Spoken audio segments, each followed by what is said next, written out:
Olá, pessoal, tudo bem com vocês? Gente, estou feliz demais de estar dando essa aula hoje aqui para vocês. É uma satisfação imensa estar aqui ensinando um pouco vocês, passando um pouco do meu conhecimento para vocês. E deixa eu me apresentar antes, eu sou o Arthur, eu sou advogado, atuo principalmente, na maioria dos casos, na parte de imóveis rurais, tá? E é justamente sobre isso que a gente vai falar um pouco hoje, sobre o direito imobiliário dentro dos imóveis rurais.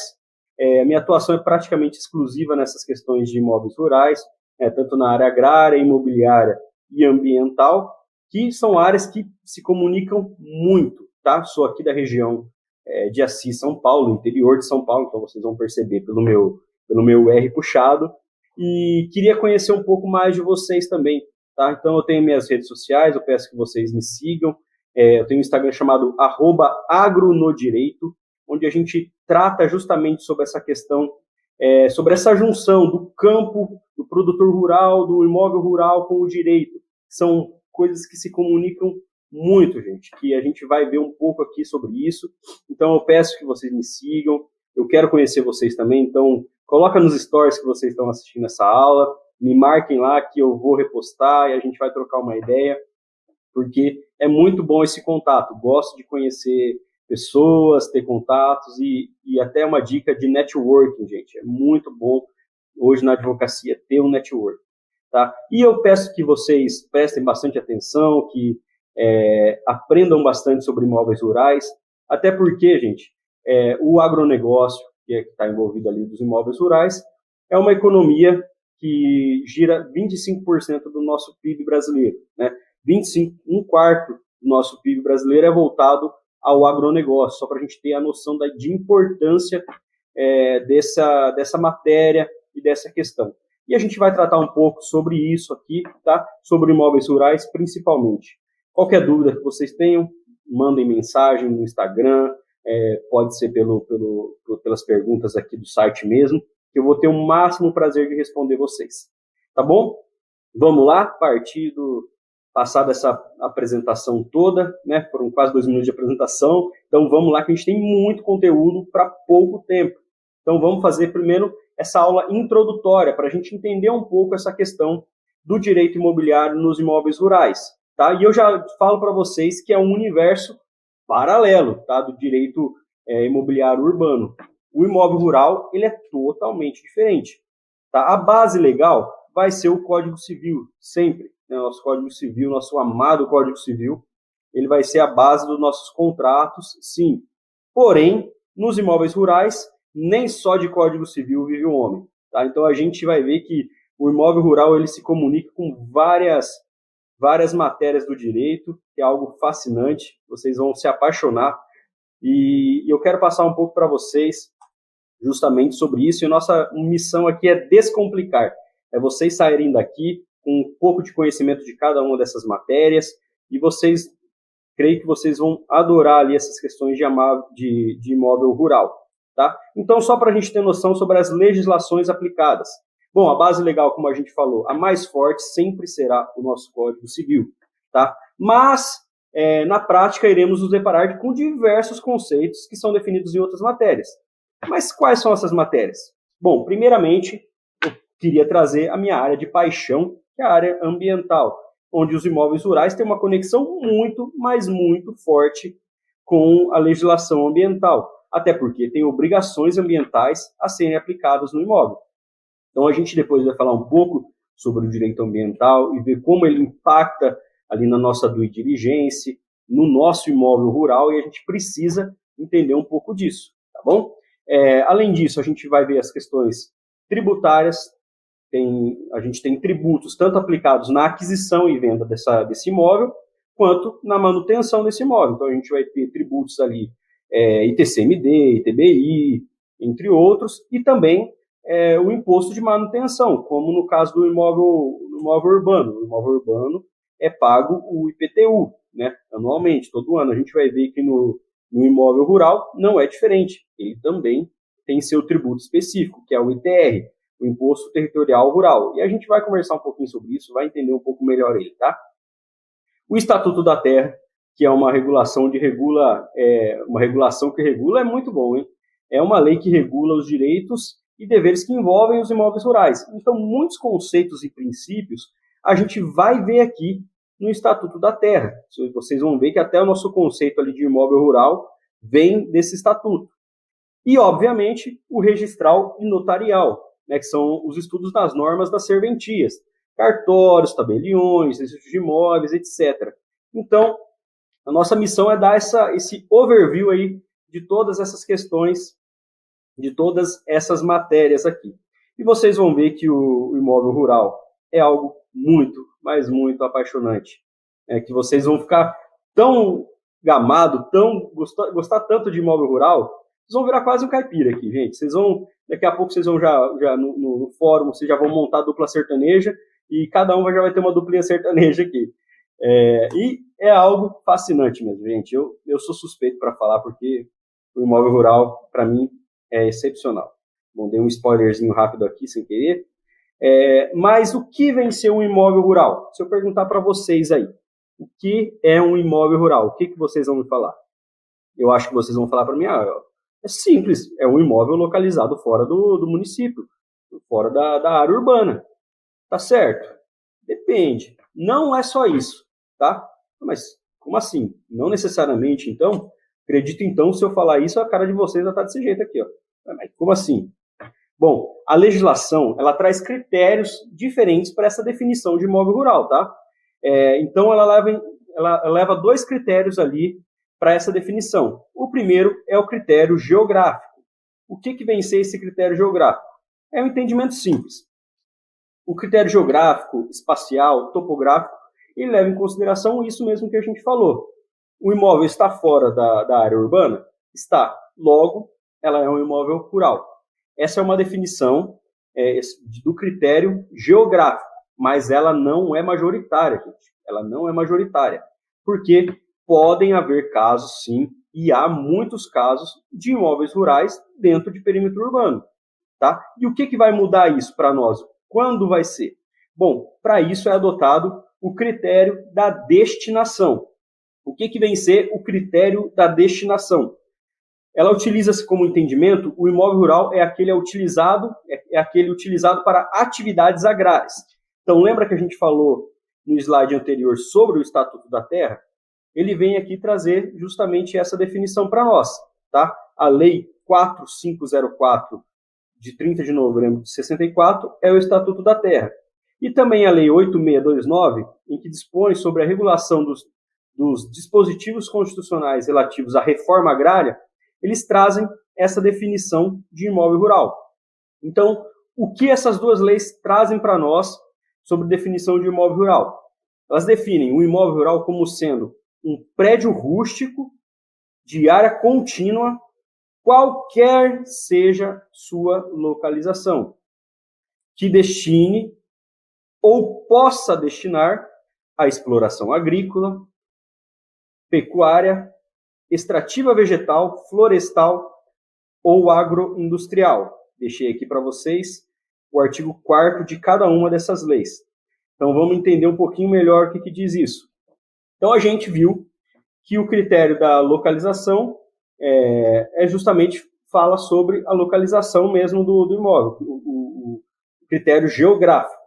O critério da destinação, ele fala justamente o contrário, que independente do local que está esse imóvel, ele pode ser destinado sim, ele pode ser considerado sim um imóvel rural.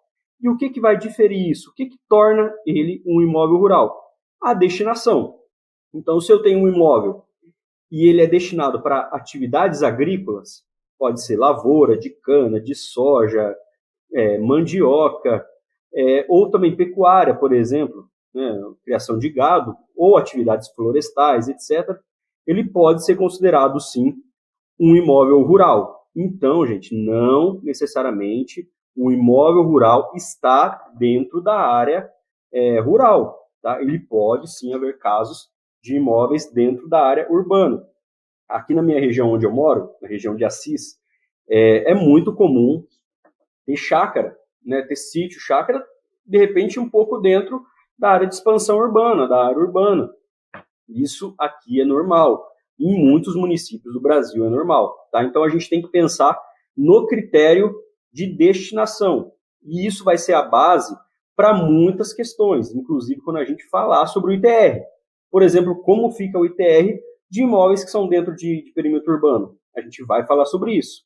Tá? E o que corrobora ainda mais para essa tese são as diversas jurisprudências, diversos entendimentos que a gente tem. Vou deixar para vocês um na tela aqui, inclusive, onde a ministra fala sobre isso em um processo civil e administrativo, foi uma ação rescisória de desapropriação para fins de reforma agrária.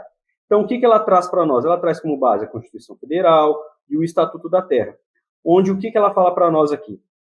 Apesar do critério de definição da natureza de imóvel não ser a localização, mas sim a sua destinação econômica, os municípios podem, observando a vocação econômica da área, criar zonas urbanas e rurais.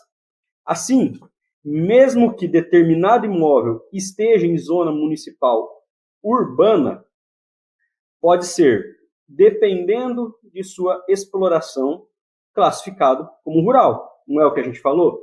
Que o imóvel, mesmo estando dentro da área da zona urbana, ele pode ser considerado um imóvel rural através de sua exploração. Então, a partir disso, classificado como um imóvel rural. E aqui embaixo ela ainda fala, a destinação dada à terra era de exploração extrativa agrícola. Então, essa terra, deste caso, estava sendo usada para extrativização agrícola, que não pode ser afastada por mero loteamento formalizado na prefeitura local, mas não implementado na prática. Então, a gente tem diversas jurisprudências que, na verdade, colaboram nesta tese e é um entendimento majoritário sobre essas questões de imóvel rural. Então, a gente agora sabe, quando alguém perguntar para você o que é um imóvel rural, você não vai falar assim, é um imóvel localizado fora do município. Agora você tem uma base legal para falar que depende da exploração dessa área, de como ela será explorada. E vamos entender um pouco de como é um imóvel rural. Vocês estão vendo aí na tela? Essa aqui é uma foto de satélite, não, uma foto aérea, de um imóvel rural. Então, o que a gente pode observar aqui dentro desse imóvel? Que possivelmente tem lavoura aqui dentro, que são áreas destinadas para lavoura, área de vegetação nativa, a gente pode ver mato aqui, que depois a gente vai falar que é uma obrigação também. A gente também tem áreas de preservação permanente, olha aqui. O que vem ser áreas de preservação permanente? Vou explicar para vocês de uma forma muito simples e muito prática.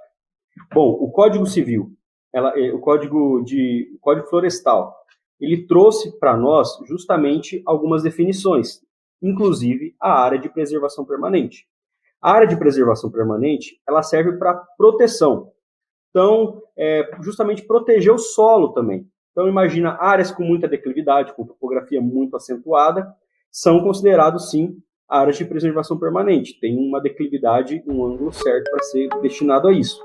E também temos APPs de recursos hídricos. O que vem ser APP de recursos hídricos?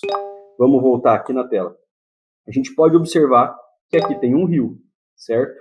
E muito provavelmente aqui seja um rio. Ao redor desse rio, obrigatoriamente, a lei traz uma faixa de proteção desse rio. Então, essa faixa de proteção ela tem que estar reconstituída, recoberta de vegetação nativa, para justamente proteger o recurso hídrico, para justamente não ter assoreamento, para não ter desabamento de área, para justamente proteger esse rio, para que esse rio seja sustentável lá na frente. E isso é uma obrigação da legislação. Então, a gente vê que o imóvel rural pode ou não ter áreas de preservação permanente, vegetação nativa, recursos hídricos, que são os rios, tá? Que são barragens. Então, imagina se aqui, ó, nesse meio, tem uma represa, um açude aqui. Também pode ter, sim. E também pode ter, de repente,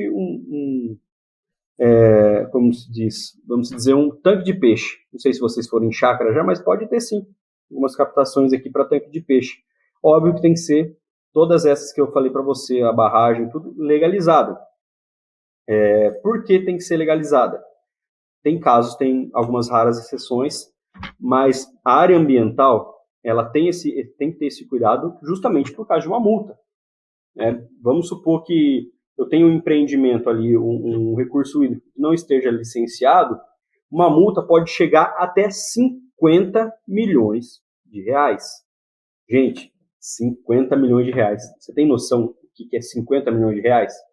50 milhões de reais, às vezes, é muito maior que o valor do imóvel.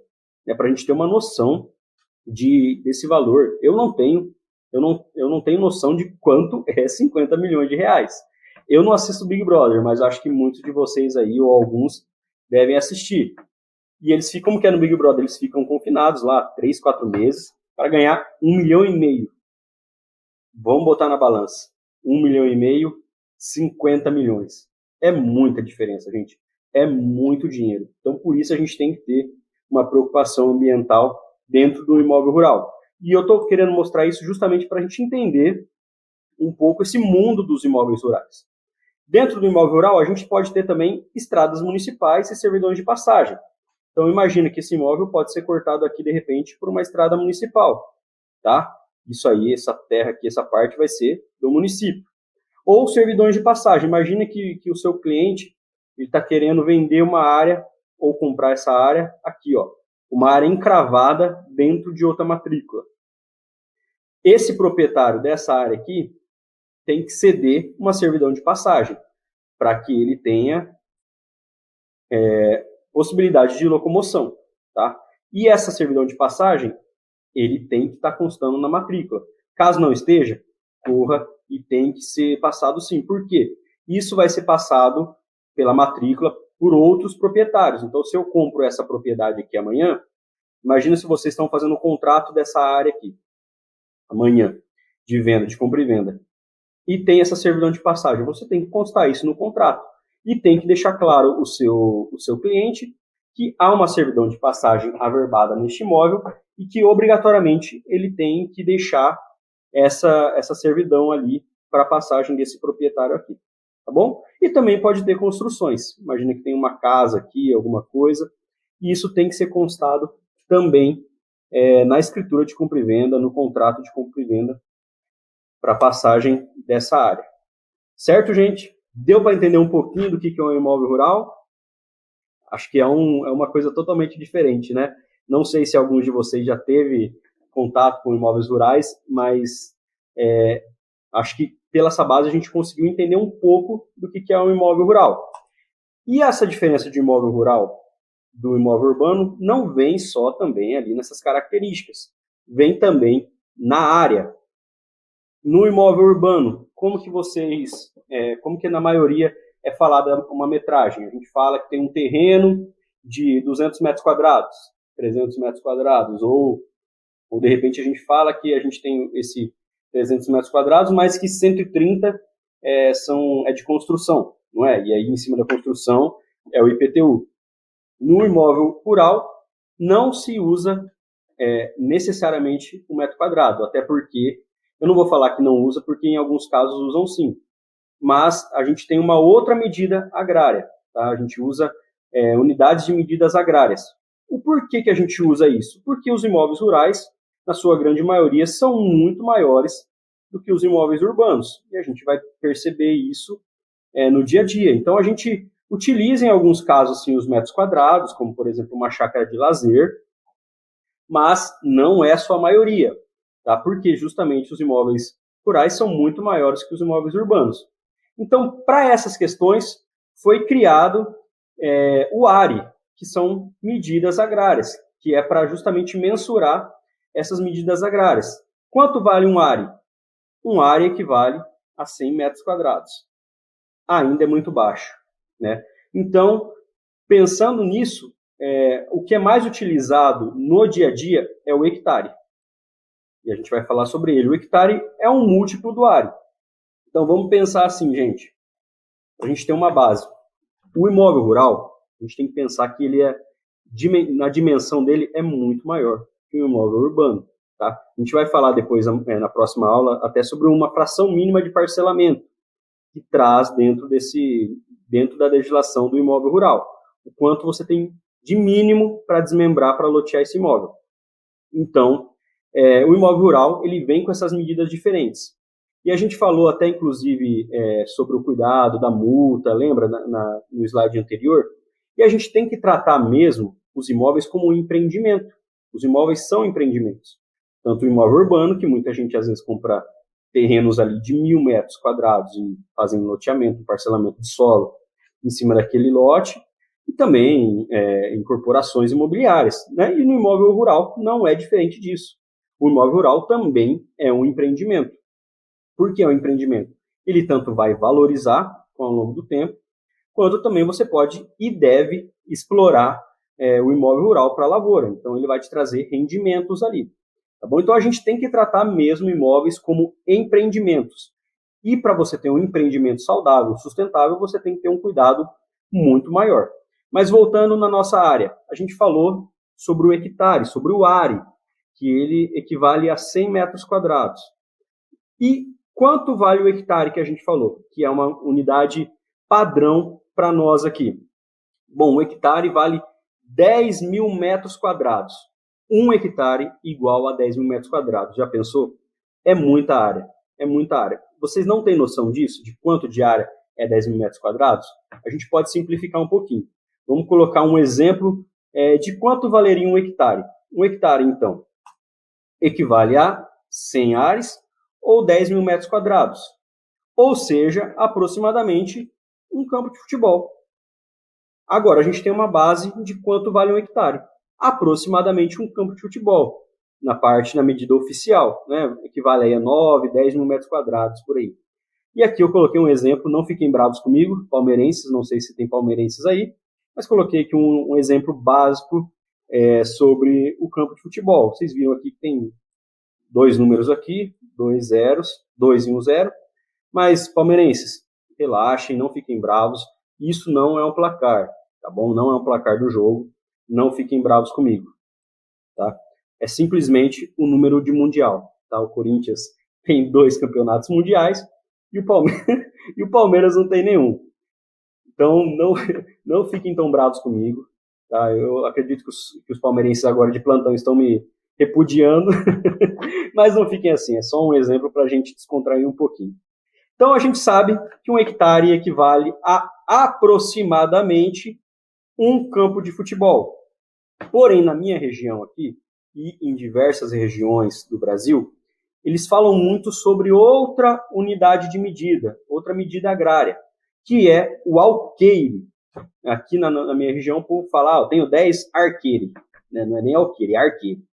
Eu tenho 10 arqueire aqui, tenho 20 arqueire, estou vendendo minha terra por 100 mil arqueire, e é assim, tá? Na minha região, a gente tem o hectare, os cartórios de registro de imóveis, todos eles utilizam o hectare, mas no dia a dia, na conversa com o produtor, é muito comum a gente ver o alqueire, tá? Só que o alqueire, ele tem uma particularidade muito, mas muito grande. Qual vem ser essa peculiaridade? Que o alqueire, ele pode variar de acordo com a região do país. Então, na minha região aqui, um alqueire equivale a 2,42 hectares, ou seja, 24.200 metros. Então, o alqueire ele vai variar, sim, de região para região. A gente tem região, por exemplo, olha, o alqueire baiano, nossa, minha flecha ficou linda. O alqueire baiano ele equivale a 96.800 metros quadrados, 9,8 hectares. Vocês têm noção disso, de quanto vale isso? É muita diferença. Então, ele vai variando. Então, a gente tem que tomar um cuidado com essa variação do alqueire. Então, imaginemos que a gente vá fazer um contrato de compra e venda, a gente vai analisar um imóvel rural e o cliente fala para você que a área dele tem 100 alqueires. A gente tem que pedir a matrícula desse imóvel primeiro, e na matrícula do imóvel vai estar constando lá que a área tem X hectares, ou seja, X alqueires. Tá? E dentro da matrícula vai estar falando se é alqueire paulista, se é alqueire baiano, né? Mas a gente precisa entender realmente que o alqueire tem diferença. Então, cuidado, gente, dependendo da região que você esteja, dependente da região que você esteja advogando, que você esteja analisando um imóvel rural, a gente tem que tomar esse pequeno cuidado, esse grande cuidado com a variação do hectare, tá bom? Por isso, do hectare não, do alqueire. Por isso o hectare ele vem ser uma medida basicamente padrão que os cartórios utilizam independente do local do país, justamente por trazer que sempre um hectare é igual a 10 mil metros quadrados.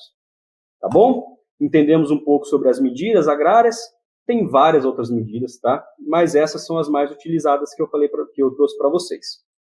E sobre o imóvel rural, para a gente finalizar essa aula aqui, sobre a precificação desse imóvel, a gente tem que analisar para ver se o preço está viável para o nosso cliente também, né? Para não ser um contrato com vícios.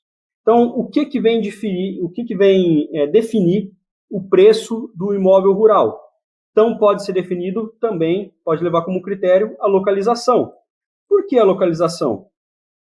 Porque se eu tenho um imóvel rural para destinação agrícola, se eu tenho uma região boa para essa destinação agrícola, questões comerciais, isso vai valorizar o meu imóvel.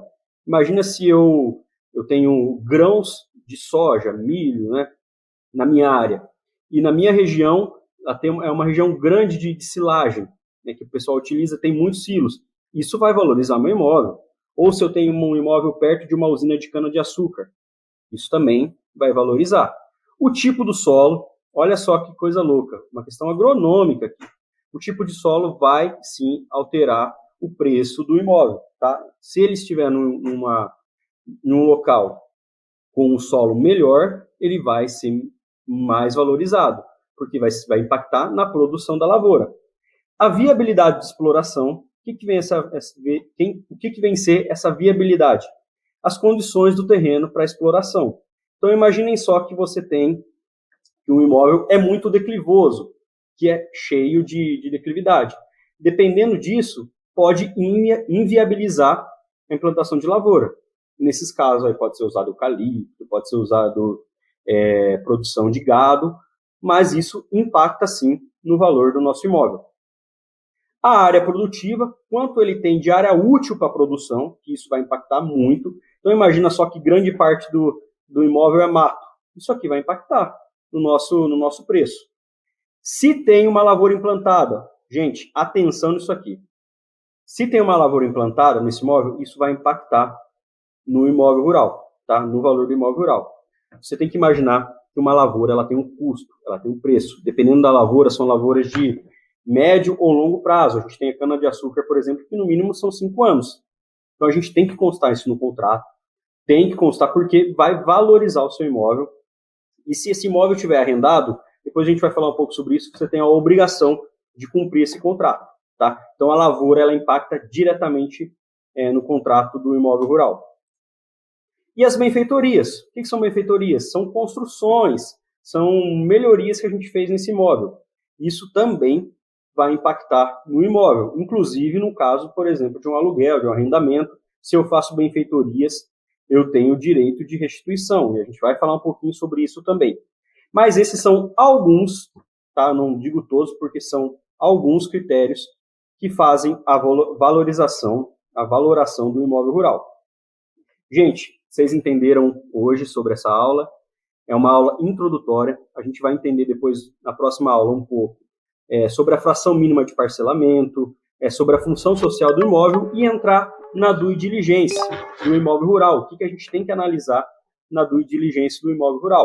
Essa foi uma aula introdutória para a gente entender um pouco esse universo paralelo do imóvel rural e a gente vai seguir depois na próxima aula, tá bom? De antemão, queria agradecer também a CERS por esse convite muito especial, fiquei muito, mas muito feliz. Queria agradecer a professora Heloísa, que me convidou, que trocou muita ideia comigo, que vocês vão ter aula com ela, é uma pessoa excepcional. Fica entre nós, a gente não fala para ela, porque ela é muito convencida, mas muito. O ego dela vai lá em cima depois dessa.